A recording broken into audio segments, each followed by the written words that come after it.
Now my job is to prove illallah, but Allah, which I shall do inshallah.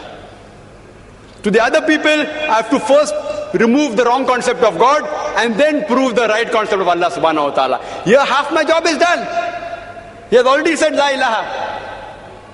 There's no God. Now I have to prove illallah, but Allah, which I shall do inshallah. You ask this atheist that suppose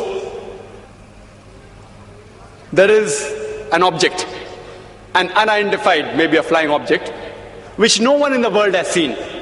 No human being in the world knows about this object. If it's brought in front of you, and if you're asked that who will be the first person who will be able to tell you the mechanism of this unidentified object, you have to ask him the question. Who is the first person who will be able to tell you the mechanism of this new object which no one in the world has seen? After thinking for a while, he'll give the answer. The person who will be able to tell you the mechanism, the first person, is the creator of that object. Some may say manufacturer, some may say producer. Whatever they say, don't grapple with the word, accept it. It will be somewhat similar. Either creator or producer or manufacturer. But remember what he has told you. Keep it in your mind. Then ask him the next question. How did the universe come into existence? How was it formed? He will tell you by the Big Bang Theory. Tell him the Quran mentions in Surah Anbiya, chapter 21, verse number 30, about the Big Bang Theory. Who could have mentioned this in the Quran 1400 years ago? So he will tell you, maybe it's a fluke. Don't argue with him. Next part of the question. We did not know that the light of the moon is reflected light. We came to know recently. You ask him, he'll tell you, yes. The light of the moon is reflected light. It's not its own light. When we discovered, he will tell you recently, yesterday, 50 years back, 100 years back, yesterday in science. You tell him, the Quran mentions that the light of the moon is reflected light 1400 years ago. Who could have mentioned that? Maybe somebody had a wild guess. Don't argue with him. Continue. We thought the sun was stationary. You ask him, is it stationary? He'll say, no, it's rotating and revolving. When did you learn this? He will tell you yesterday, 50 years back, 100 years back. Quran mentions this 1400 years ago. He will hesitate, but may say, maybe some intelligent person wrote it. Don't argue with him. Continue. How was the universe initially? What is celestial matter? He will tell you, it was smoke. How did you come to know? We have got proof, we have got evidence. You tell him, Quran mentioned this 14 years ago. Who could have mentioned that? He will hesitate. Don't wait for response. Continue. Keep on posing question after question. All that I give in the lecture, keep on posing one question after the other. That water cycle, how do we come to know about it? Quran mentioned 14 years ago. About every living thing made from water. Who could have mentioned that? Quran speaks about botany, the male and female. Who could have mentioned that? Pose one after the other and ask the question, who could have written that? Then you tell him that there is a theory known as theory of probability. That if you have two choices, out of which one is right, the chances that you will make the correct choice just at random is 1 in 2. For example, if I toss a coin, it can either be heads or tails. The chances that I'll be right will be 1 in 2. If I toss it twice, the chances that I'll be right both the times will be 1 upon 2 multiplied by 1 upon 2, that is 1 upon 4, 25% chance.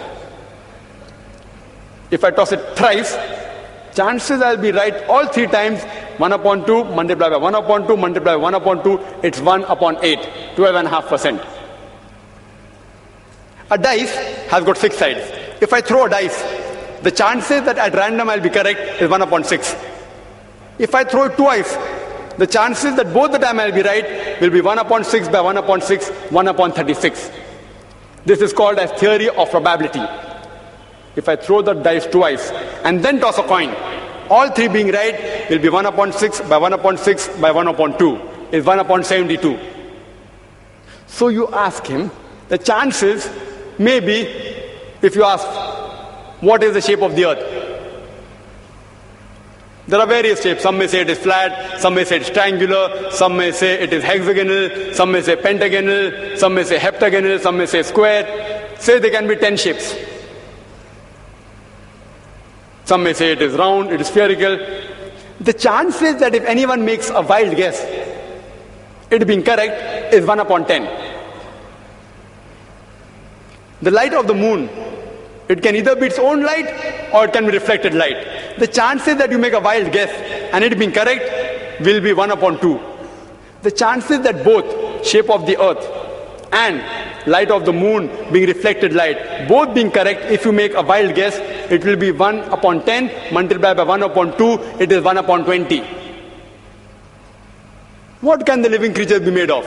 Some may say sand, some may say stone, some may say aluminium, some may say gold, say 1,000 materials you can name. Some may say water, some may say silver, 1,000 materials. The chances that you make a wild guess and one of them being right, according to mathematics, is 1 upon 1,000.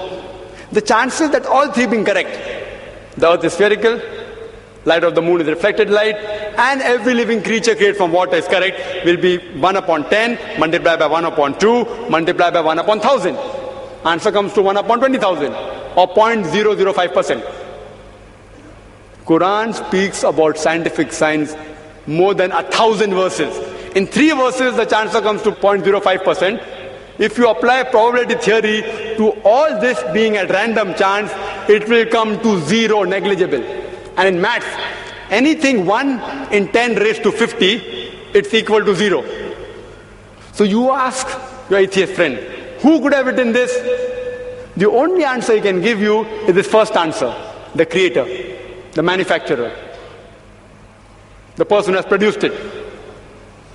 That's the only answer. There's no other answer.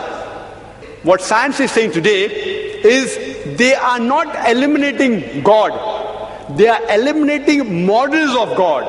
La ilaha illallah. They are not eliminating God, but models of God. I hope that answers the question.